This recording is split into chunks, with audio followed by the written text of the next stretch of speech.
method of business would persist until the formation of the National Wrestling Alliance in 1948.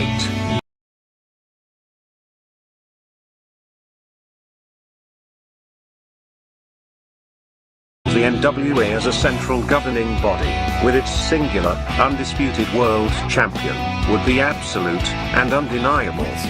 This control, combined with the expansion of the interstate highway system, and the inevitable popularity and availability of regional television, would usher in an era of wrestling that was defined by what would come to be known as the territory system. The territory system would dominate wrestling for nearly 4 decades. While the borders, authority, popularity, and obedience of individual NWA territories was in a near constant state of flux, to this day the impact and influence of these territories is still felt. Each territory had its own signature promoter and star.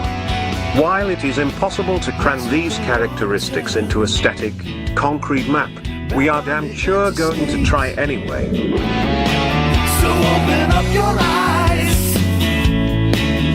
before it gets too late. Now one man, there's no way you can hit the streetlights running, don't give a damn. A simple explanation that you'll never find. Sinners never sacrifice, we never leave love alone. Is hate really worth the price? Look at what we've done. Never care for compromise, always threatening someone's life, and it feels like the end of the world.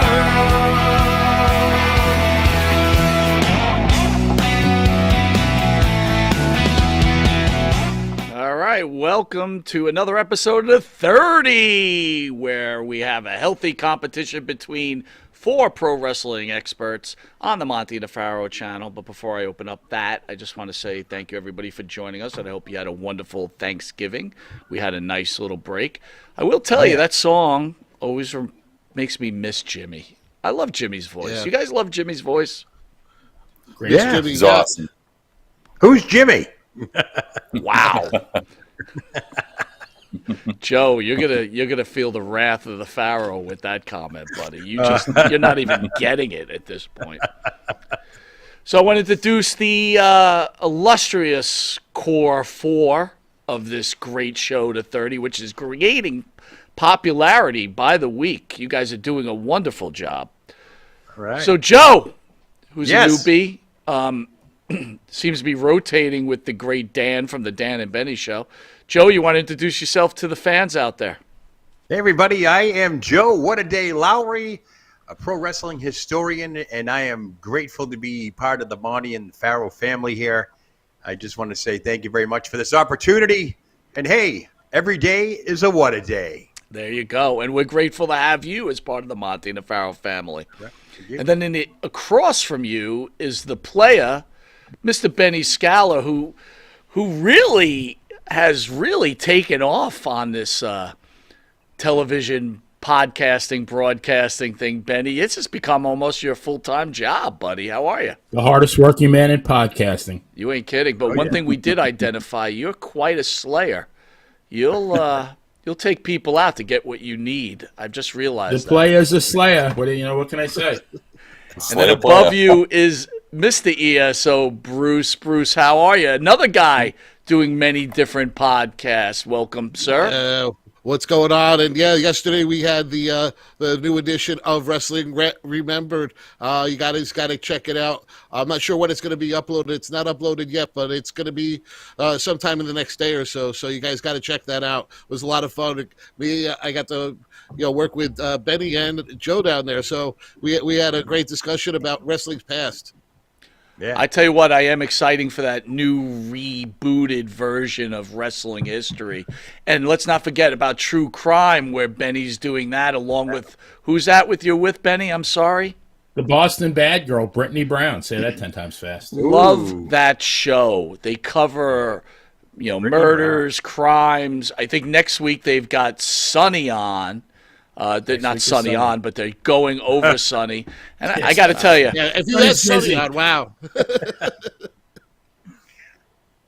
Maybe though, she- I'm always honest. I'm not so sure if we're ready for Sonny on the true crime episode, but hey, you're in charge of it.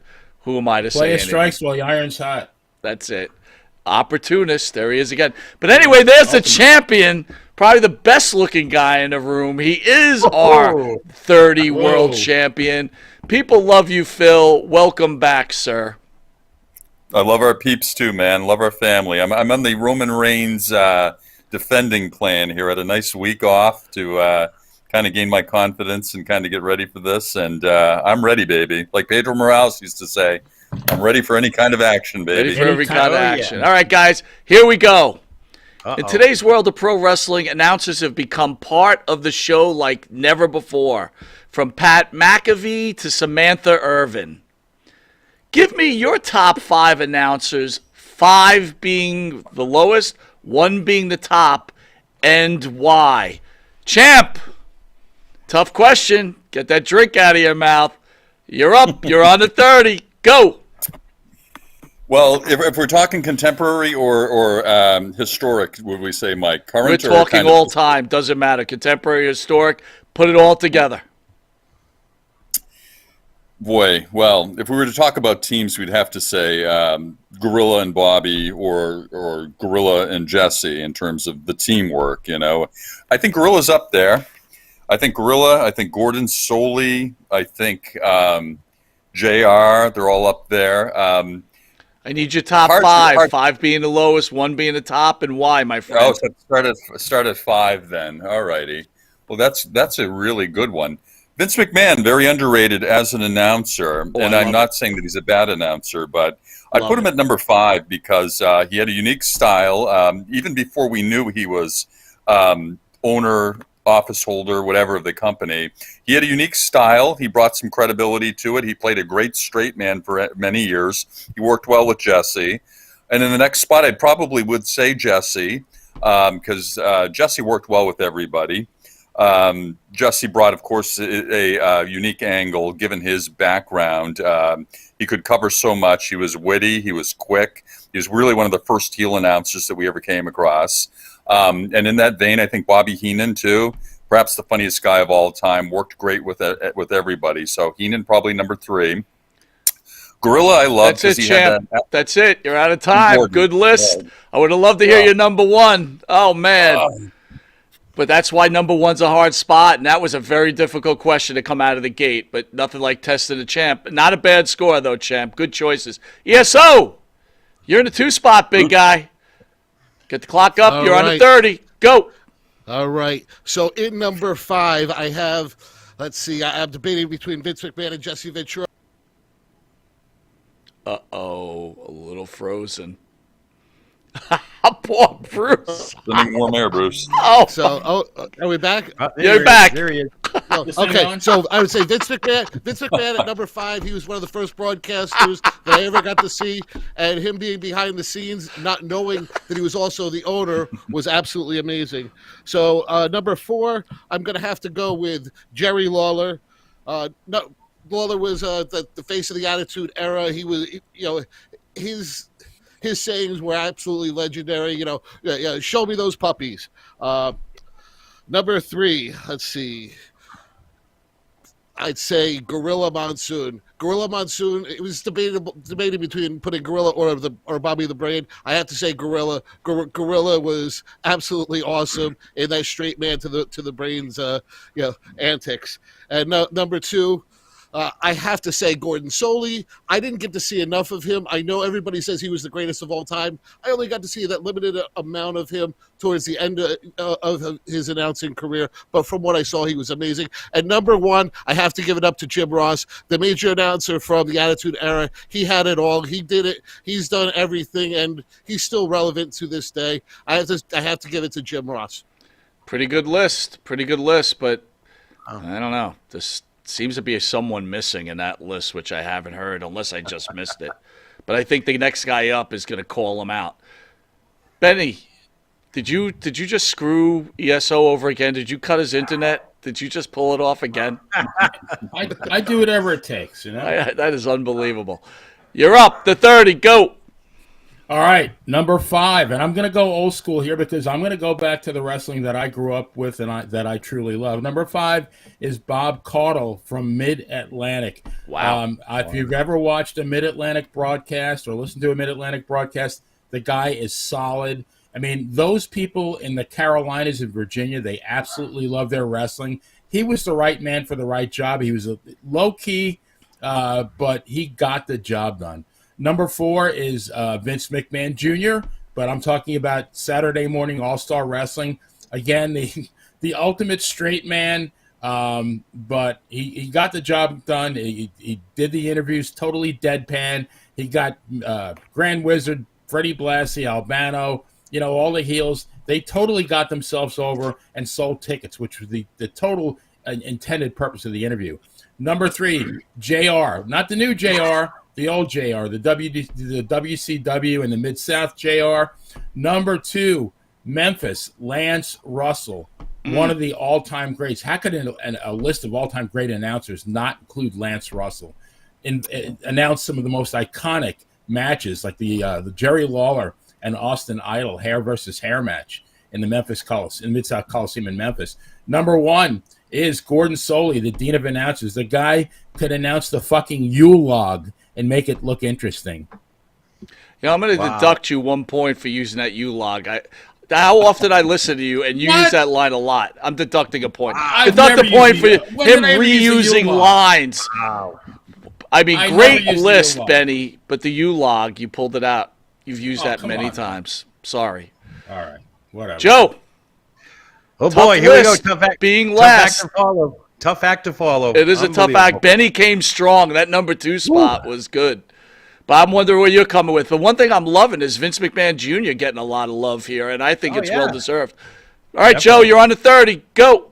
All right, number 5 got to be Tony Schiavone. And the reason being is he's the one that turned everybody off from WCW, made them change the channel and go over to Raw and watch Mankind win the WWF Championship. Number 4 will be Vince McMahon Jr. He was the voice of Saturday Morning Wrestling. He made me want to watch wrestling. I love him to death. Number 3, it's got to be Joey Styles, ECW. Wow, nice. Come on, he was blowing out the microphones every time. Francine going through the table. He almost lost his voice and blew the microphone out. You got to love that stuff. Number 2 for me, got to be Gordon Soley, Georgia Championship Wrestling. He was called the Dean of Professional Wrestling for a reason. That man educated me. I loved when he said he called it a suplex, not a suplex, but a suplex. And number one, it's a tie. It's got to be Jim Ross and Jerry Lawler. Those two together were magic. They catapulted the WWE into number 1 category in the Monday Night Wars. And I love Jerry Lawler because every time he wore his orthopedic shoes, he's standard corrected. You got to love that stuff. And good old JR, when Mankind fell off when Undertaker threw him off the cage, my God, he's dead. Somebody get off their ass in the back of the dressing room and come help this man. You got to love it. It was just classic stuff. So that is my 5. But, Joey Styles, you got to love him. I had to put him in there. So those are my 5 right there. Oh, my God. Kudos to all 4 of you guys. You guys killed this subject, and you came up with different names. You destroyed it. Unbelievable. Quick question before we get to the second question. Does Gordon Soley translate, if he was around today, to today's audience? No. No. Absolutely not.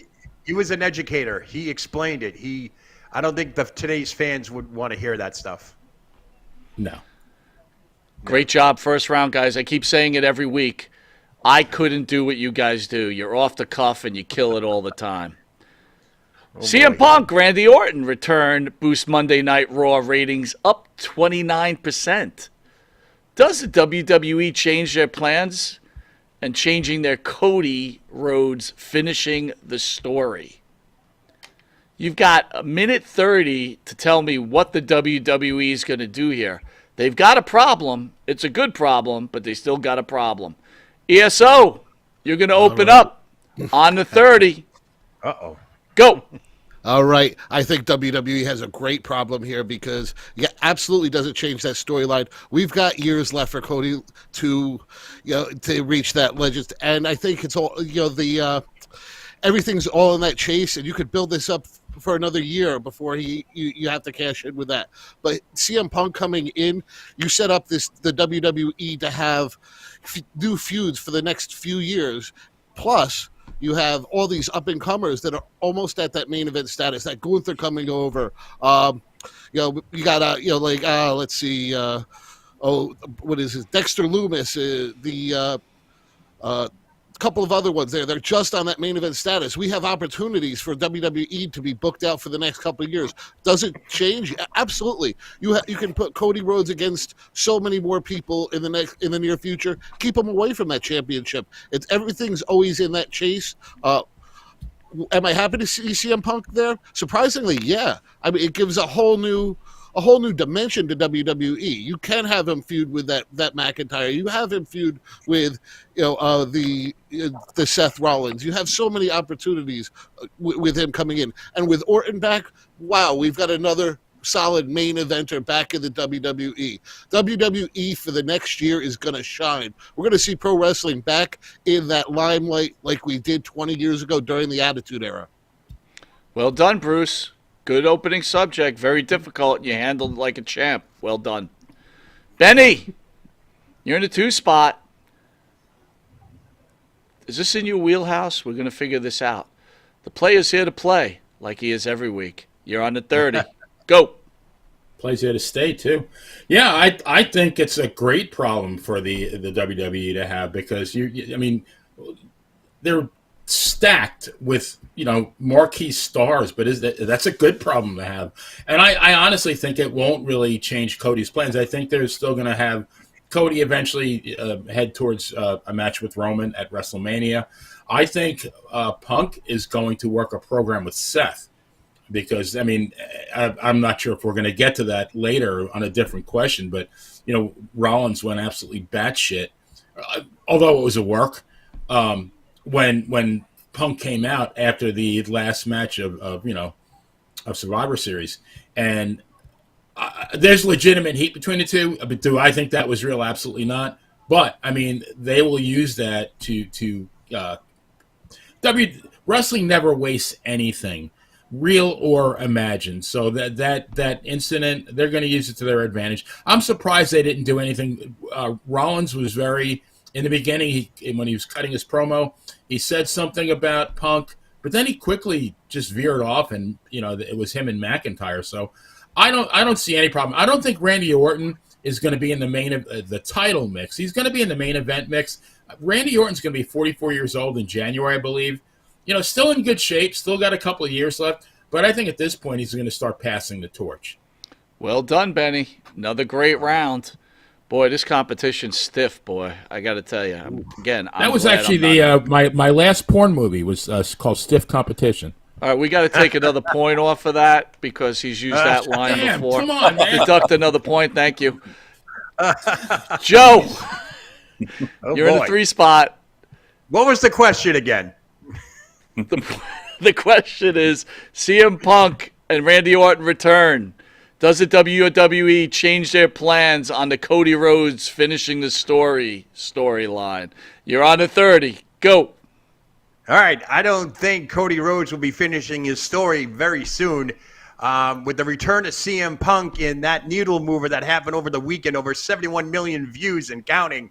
I was just on Twitter a little while ago, and he's got 31 million views on there. So CM Punk is good for business. Cody Rhodes said it in his press conference that he welcomes CM Punk back.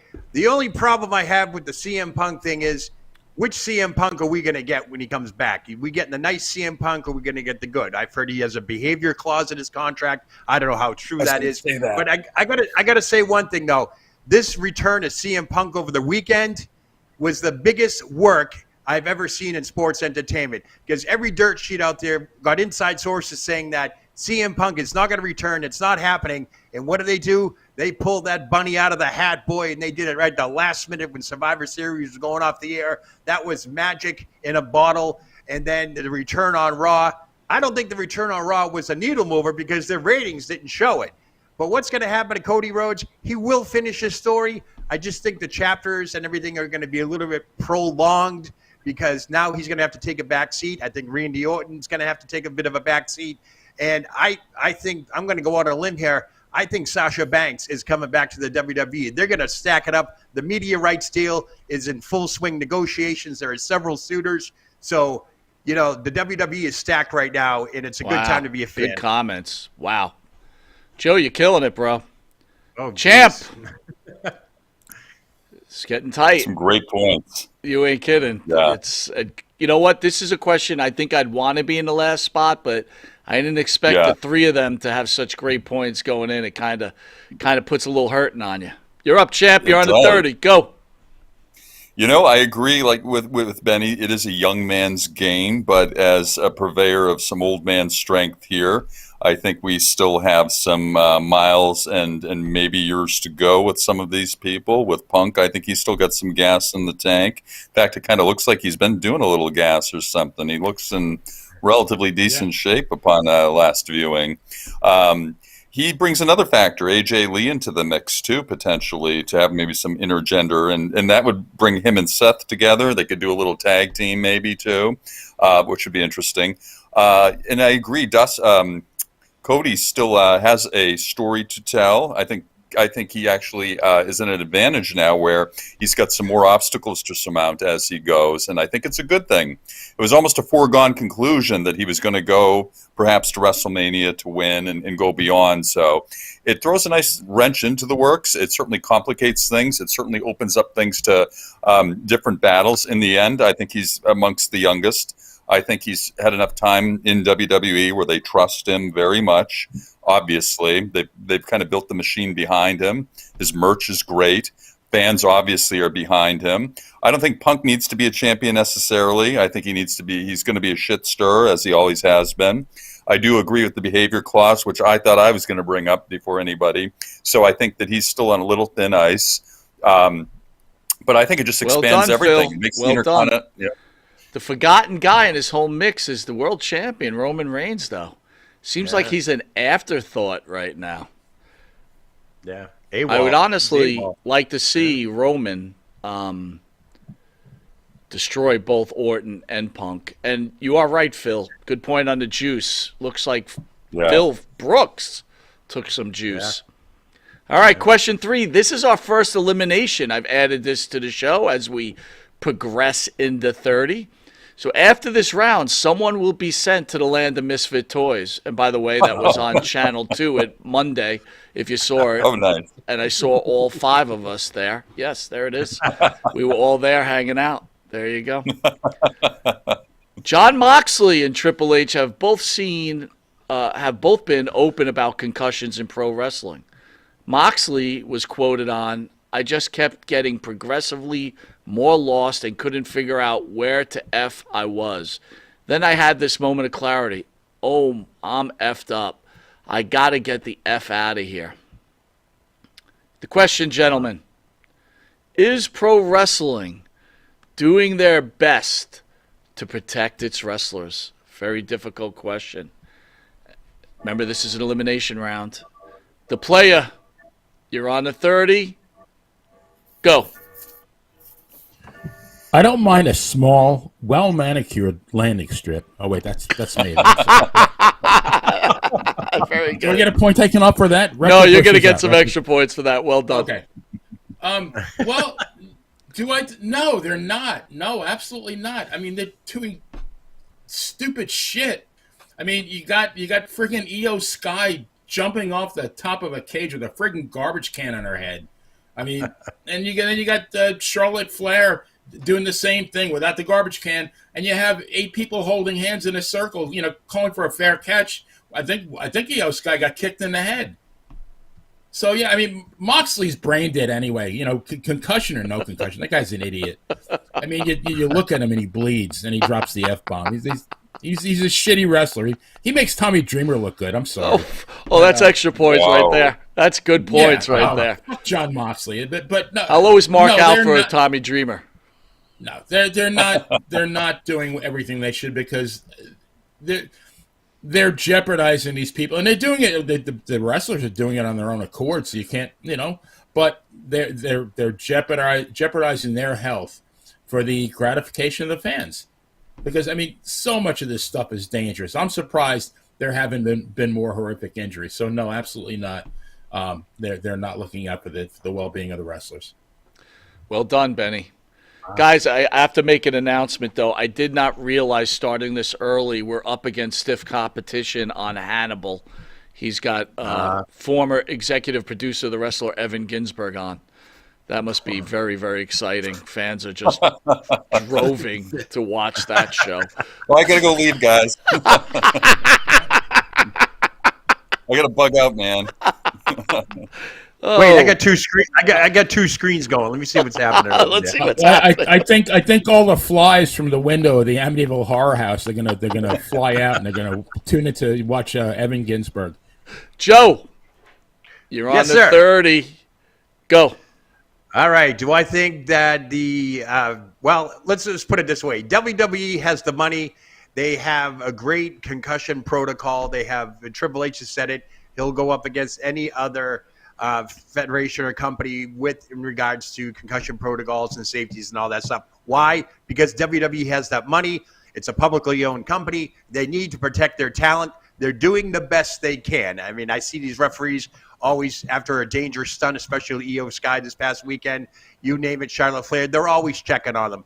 Switch over to AEW. I think that's a different story now. I think they're behind in that. I don't think they're spending the money for a concussion protocol and all that stuff. Look at Jon Moxley. He's going in the ring week after week, day after day. He's getting his brains blown out. Orange Cassidy's getting his brains blown out. You name it. I don't think AEW is doing a well enough job, and I don't think Impact is either. Impact's, they're trying. NWA, they're trying. It's all about money, because when you have the money to get the medical staff in your organization to check on these people, by far none. WWE does a great job. The concussion protocol. There was a wrestler, I forget his name. He went to Harvard University. He's now a CTE specialist. Nowinski. He's Chris Nowinski. Yep, and he has been working with the WWE on making sure that any signs of CTE, you got to pull these guys. And I think they're doing a good job, because you get wrestlers that don't show up, and the dirt sheets say something else, but it could be a concussion. But I think Good WWE job, by Joe. far is Well doing a done. good job. Champ. There's a tight race in this elimination Man, oh, man. round. It is tight. Yeah. You're on the Tough to go 30. last. Go. I agree with Joe. I think they're doing a stellar job, actually. I think, we hear of the WWE style, and they retrain people who come in. Let's not forget that. People come in and are basically retrained to the WWE style, and I think it is a style that helps prevent these situations. We don't see these unprotected chair shots anymore. Certainly not. A lot of the chairs are going across the back. I'm sure even they're spending money to make the ring as safe as possible, too. They're always innovating new things. Even as far back as the late 90s, there weren't physicians on staff. They didn't have trainers on staff. They're fully staffed now, so they're way ahead of the game. And yes, Chris Nowinski, how could he not be a factor bringing attention to this? How could they not have the best protocol going now? So I think that built into the structure of the design of the matches, I think their style is generally safer than what we see on AEW. We look at Becky Lynch, for example. When she started her career, she had a couple of concussions and had to leave the business for a few years, and she came back. And I'm sure that was first and foremost on her mind when she signed with WWE, to make sure that these things don't happen again. I think WWE has learned from their mistakes, certainly from the lawsuits that have happened. I think they're protecting themselves to the hilt now. And I think now that they're also publicly traded, they're a mega merged corporation. Well done, champ. Well done. All right, Bruce. You going to the sidelines. You're looking for the play. You go to the coach. What are we doing here, Coach? And he's saying, looks like a Hail Mary. So we got a minute and 30. A Hail Mary, Bruce. How can we keep you out of the land of misfit toys? Go.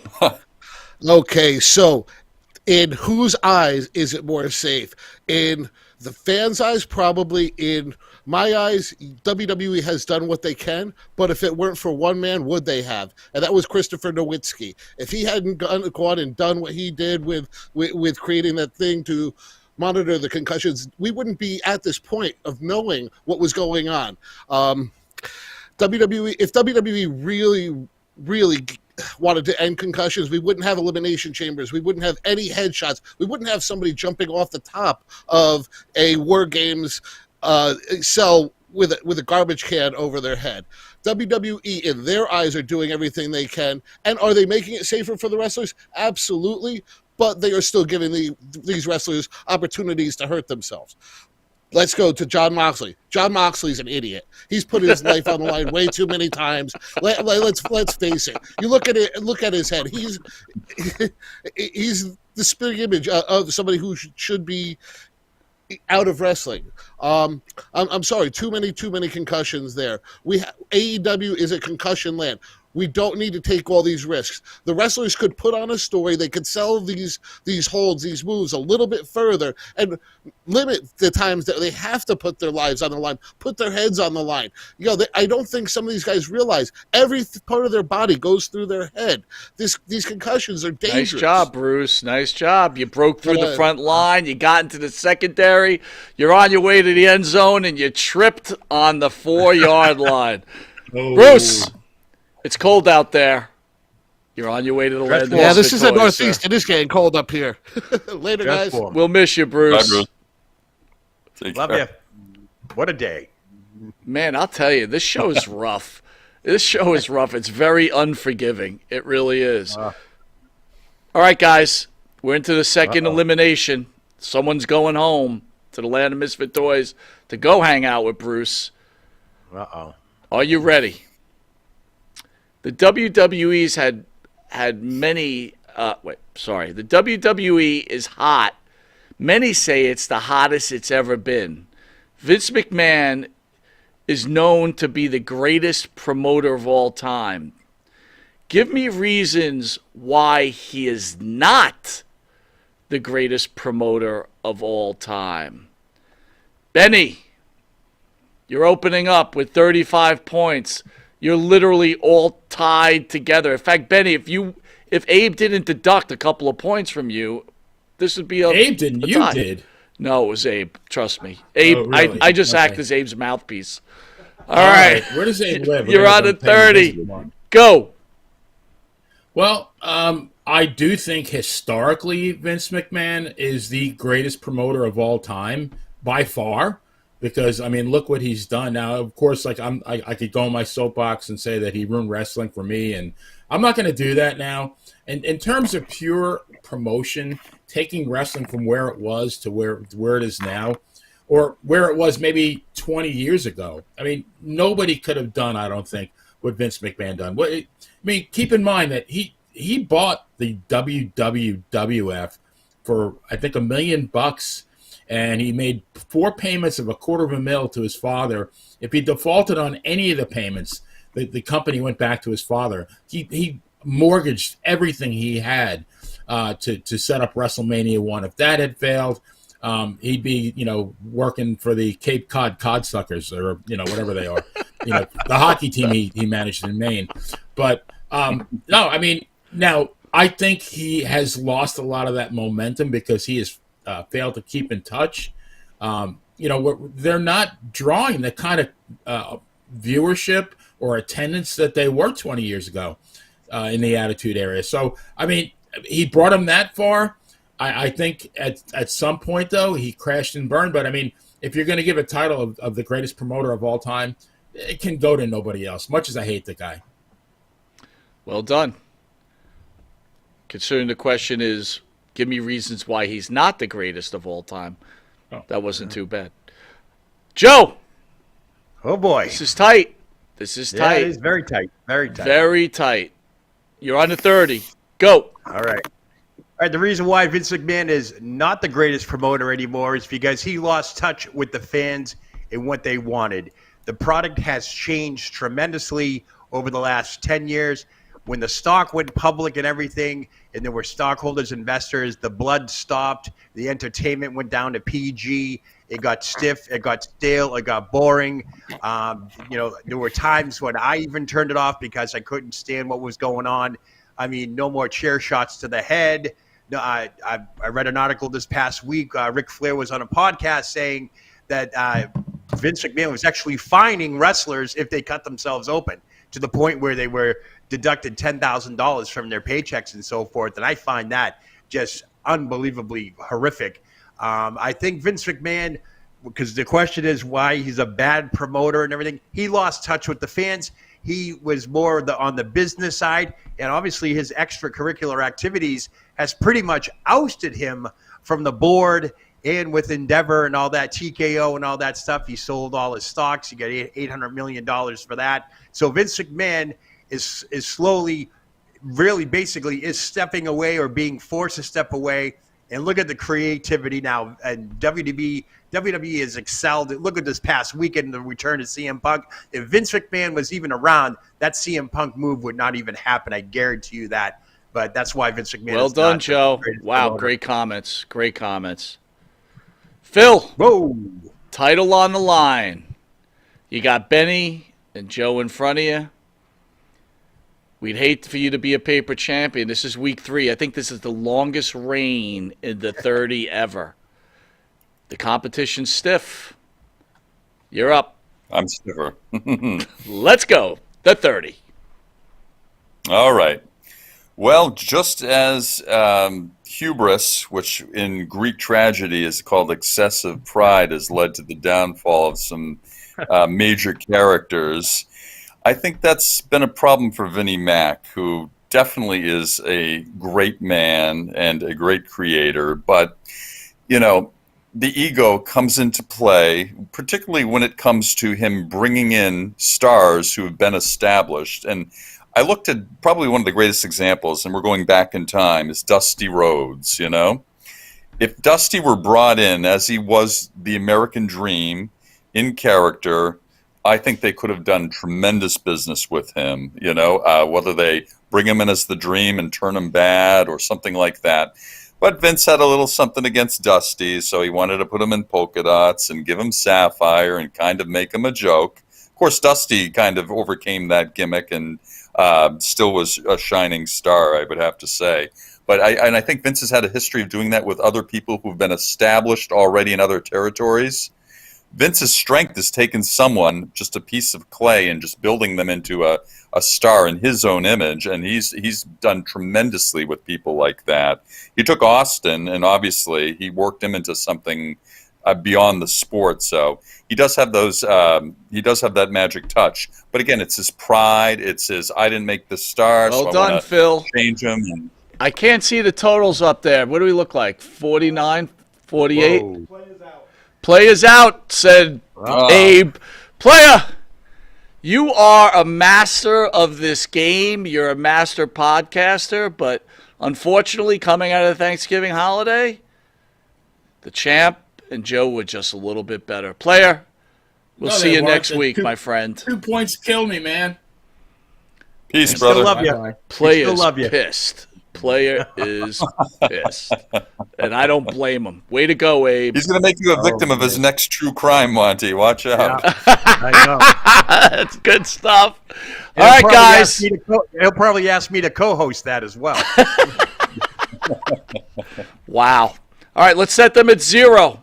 In the rules of this game, doesn't matter how you got here. Once you get to the final round, you both start at 0. Oh boy. All right, this is for the championship, gents. Champion gets advantage, won't start. It's you first, Joe.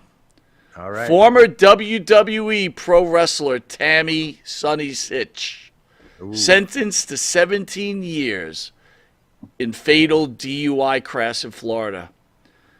Please give me the list and incidents that are worse in pro wrestling than Tammy Stitch. Joe, you're on the 30. Go. Okay, worse than Tammy Lynn Cinch, I would have to go with China and her escapades leading up to the untimely death. I mean, China traveled that road. She had a difficult time when she left the WWE, when she got fired and so forth. Her fall from grace was traumatic. And the reason being is she filmed it. She filmed everything that she did, including the porn, including the drug use, celebrity rehab when she was on there with Dr. Drew. And the greatest line Dr. Drew asked her was like, "Why are you here?" And she goes, "I don't know what I'm addicted to." And I was like, "What? This is just insanity." Very bad defense. America loves a comeback story, but Tammy Lynn's going to have 17 years to make that comeback story. But as for worse than Tammy, I'd have to go with China. All her escapades with X-Pac, the sex tape, the porn industry, and showing up at funerals and trying to talk to Triple H. Just a horrific, horrific ending to, who should be, on the wrestling side, a WWE Hall of Famer.